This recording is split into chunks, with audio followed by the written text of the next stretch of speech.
आगे बढ़ेंगे। अब बात करेंगे देश की सियासत की। आज 4 राज्यों में विधानसभा की 5 सीटों पर उपचुनाव की गिनती चल रही है। इन 5 सीटों में 2 विधानसभा सीटों पर आम आदमी पार्टी आगे चल रही है।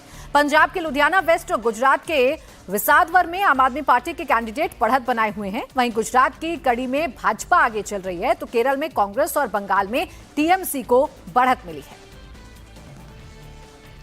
तो 4 स्टेट की 5 सीटों पर उपचुनाव चल रहे हैं। गुजरात की बात करें तो यहां आम आदमी पार्टी ने सबको चौंका दिया है। एक सीट पर आम आदमी पार्टी ने बढ़त बना ली है, तो एक सीट पर भारतीय जनता पार्टी ने बढ़त बनाई है। पंजाब की सीट पर आम आदमी पार्टी लगातार आगे चल रही है। गुजरात में जिन 2 सीटों पर वोटों की गिनती जारी है, 14 राउंड की काउंटिंग के बाद विसावदर सीट पर आप उम्मीदवार गोपाल इटालिया 10,000 वोटों से आगे चल रहे हैं। शुरुआत में सीट पर भाजपा कैंडिडेट कीर्ति पटेल ने बढ़त बनाई थी, लेकिन जैसे जैसे वोटों की गिनती बढ़ी, आप कैंडिडेट ने बढ़त बना ली। वहीं राज्य की दूसरी सीट कड़ी है, जहां से 14 राउंड के बाद बीजेपी के राजेंद्र कुमार लगभग 33,000 वोटों से आगे चल रही हैं। दूसरे नंबर पर कांग्रेस के रमेश भाई छाबड़ा हैं। तो एक सीट पर बड़ा उलटफेर हो रहा है। इस सीट पर आम आदमी पार्टी के कैंडिडेट जो हैं वो लगातार 10,000 वोटों से आगे चल रहे हैं। 10,000 वोटों की लीड उन्होंने ले ली है। इसके साथ ही साथ जो दूसरी सीट है कड़ी, वहां बीजेपी के कैंडिडेट 33,000 वोटों से आगे चल रहे हैं। सीधा निर्णय के पास हम चल लेते हैं। मेरे सहयोगी हमारे साथ जुड़ गए। निर्णय, बड़ा उलटफेर है या आम आदमी पार्टी अपनी मौजूदगी एक बार फिर से गुजरात में दर्ज करवा रही है इस सीट पर?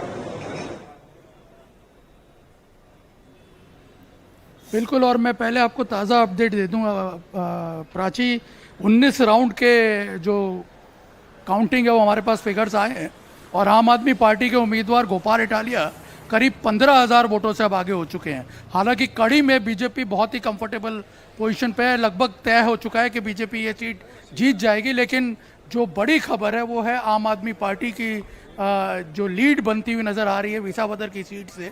ये एक बड़ा झटका हो सकता है उस पार्टी के लिए जिसके विधानसभा में करीब 161 सीटें हैं 182 में से। और विसावदर वो सीट है जहां से पहला मुख्यमंत्री दिया था बीजेपी ने। केशुभाई पटेल जो गुजरात के पहले मुख्यमंत्री बने थे बीजेपी के, वो विसावदर से जीत के ही बने थे।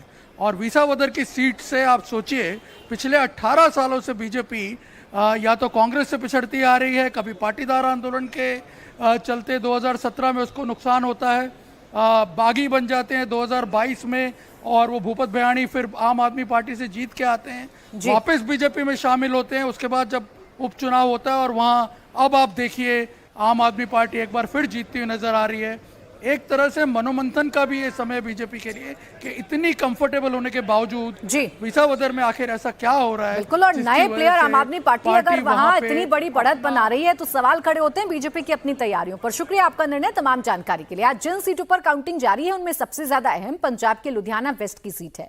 सभी की निगाहें आम आदमी पार्टी के प्रमुख अरविंद केजरीवाल पर लगी हैं। यहां आपने संजीव अरोड़ा को मैदान में उतारा है, जो पंजाब से ही राज्यसभा सांसद हैं।